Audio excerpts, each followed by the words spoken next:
using this drone, it saved a whole lot of time and a whole lot of money, which is what we're after for here at Watson Contract.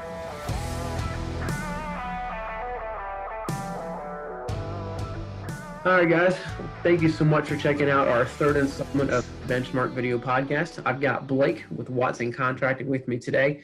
We're going to really dive into the Phantom 4 RTK. In the last video session, we had Amber, our sales rep, kind of dig into what it was. She reached out to me and said Blake over at Watson Contracting had been a great customer of ours and had a really cool success story he wanted to share. So without any further ado, I'm going to jump in and let Blake introduce himself and what Watson Contracting is really known for. Go ahead, Blake.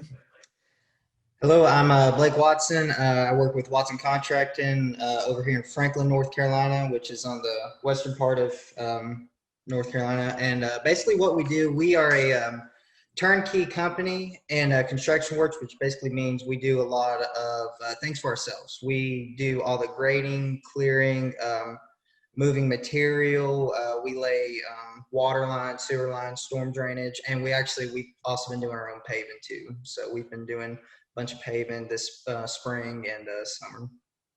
Obviously not today, since you're out in the western part of Carolina. Yeah, not today. Which is a little bit too cold for that. Yep, which is why I get you on the phone. I know you guys are super busy, so thanks. Right. Really appreciate you hopping on here today. And oh yeah, anytime. Your busy day.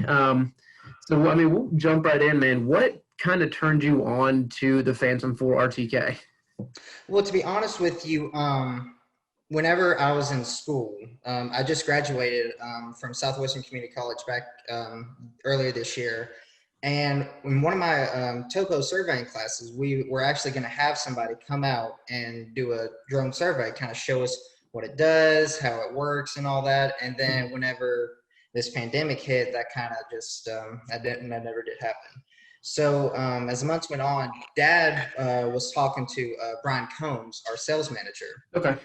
And he was just talking to him about some more surveying equipment we could get a hold of, or something that can help us move along quicker and faster in our jobs. And he mentioned the Phantom drone, and I was like, well, I mean, I was supposed to learn, so I figured why not? I would go ahead, hop on that, and see how it would do. And so far, it's been doing really well. I've been enjoying it. I ain't been able to use it much right now because the weather and it's been cold and everything. So, but when Amber first brought it to me, I was starting to use it quite a bit, and it's been a huge success. Walk me through a typical day. First, whenever I get on the job, I'm part of the whole surveying department here. So I do all the GPS work, staking out, all that kind of good stuff. So usually if we're paving that day, I will go mark out edge of pavement, center line, grades, get everything rolling. That way our paving crew can just go in and just shoot right through the day.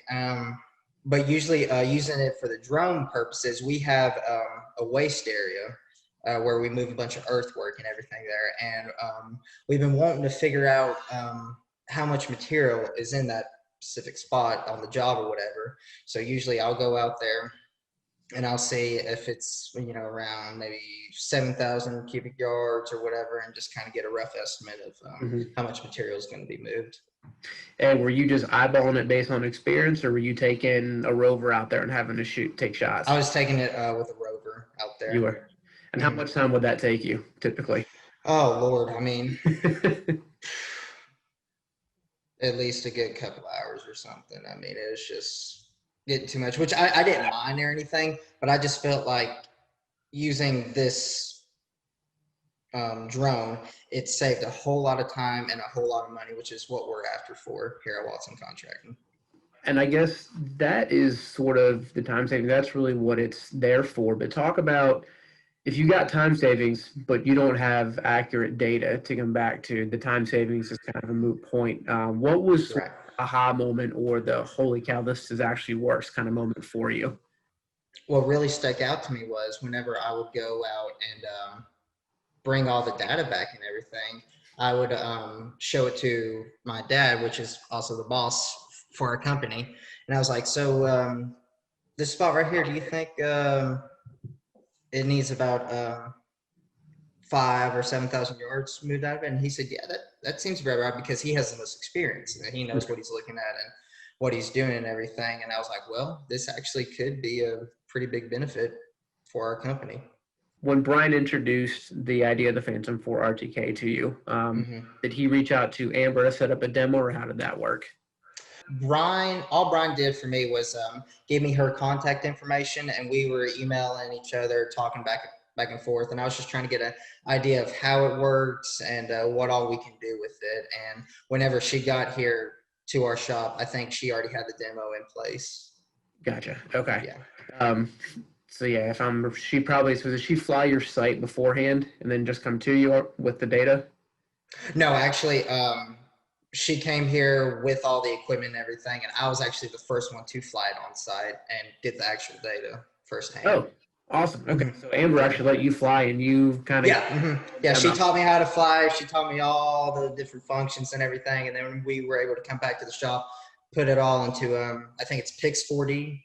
Yep. Okay. We were able to put in that software, and she showed me all how to work it and everything. That's awesome. So it wasn't you sit here and watch me kind of deal, Amber. No, I know. She let me do all the work, which is great because I am a hands-on learner. I love learning it hands-on. Awesome. How easy was it to fly? Well, whenever I was younger, I got one of the very first drones that ever came out, like back in 2011 or 12. And I got pretty familiar flying that, but this one was a little bit tricky. I'm not gonna lie. It was a little bit more quick, and but once I get the hang of it and everything, it's pretty easy. Gotcha. Did she walk through how to plan the flight kind of before you guys actually went? Yeah, actually, that's what I've been doing is planning my flight and letting it take off and doing its thing. Cool. Awesome. Yeah. Are you guys flying with the base station or using the network? Flying with the base station. Base station. Easy setup? Oh, yeah, it's very easy. I mean, all you do, you just go out there, give its coordinates, plug it into the screen, and it's ready to go. Cool. Awesome. So just I have to ask, I mean, pros of using the P4 RTK versus maybe some of the cons of using it. Well, the pros, I would put it there. It has very good quality aerial image. I mean, all the pictures that come out, I mean, they're very clear, very good. It is easy to set up and use. That was one of my big things was, is this going to be easy to set up or is this going to be taking time? But once you get rolling with it, it's pretty easy to use it. And then how very precise and accurate it is. Okay. I figured that out. How was it kind of working through processing Pix 4D? Did you find that easy to pick up?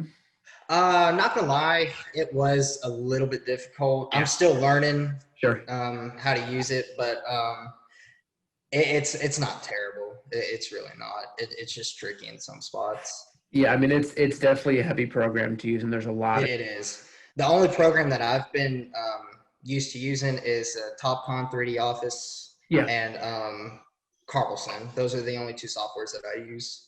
Gotcha. So this Pix 4D was a whole different ballgame from what I'm used to. Gotcha. How was it? Were you transferring the data over into Topcon, the Office suite? No. Most of the times what I would do, say if I was going out to do a topo for somebody, I would go shoot and collect all my points. Mm-hmm. Then I'd take all the points from my data collector and process it into Carlson, and I was able to make a topo out of that. What made you think that the Phantom 4 RTK would be a good solution for Watson contracting? Since I've been doing most of the surveying for here, I figured it'd be a great benefit in many ways. For one, it would reduce the number of people having to help me survey. Usually I would have 2 or 3 people, help me stake something out or something. But using this drone surveying, it's just eliminated just me doing it, which saves, like I said, more time, more money.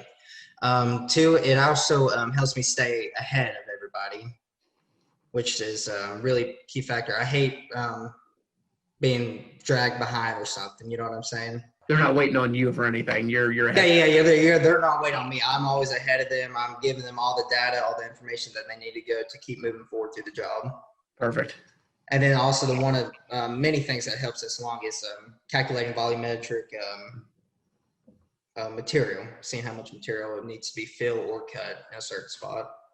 Gotcha. And that's, I mean, being a land clearing and grading company, I mean, that's a huge deal for you. Yeah. Mm-hmm. Yeah. How much, I mean, of your daily workload is making sure you guys have enough aggregates on stock versus what you're going to need to bring in? Oh Lord, I mean, it's every day we're figuring something out. I mean, it's honestly we're either always bringing in gravel or we're either taking out dirt. I mean, it's just every single day we're doing something. Gotcha. So this is, I know a lot of people think drones are toys. I mean, this isn't a toy for you guys. This is No, definitely. no, no. This is not a toy. This is a very expensive toy in that case. Sure. But when you're talking about using you every day to get volume calculations on multiple projects, I mean, Mm-hmm. you mess up on one or two projects, you could have very easily probably paid for the drone. Exactly. Yeah. One or two mistakes. Mm-hmm. And then have you guys just having this tool, the P4RTK in your toolbox, have you guys started trying anything different or something that maybe you wanted to try but didn't quite know how to go about trying? Here after a while, once the weather starts becoming nice and everything, I can be able to go out on my own, play with it a little bit more, see what else I can figure out. So, the fact that you guys are willing to invest in technology, I think speaks a lot for your company being pretty forward, yeah. I would assume.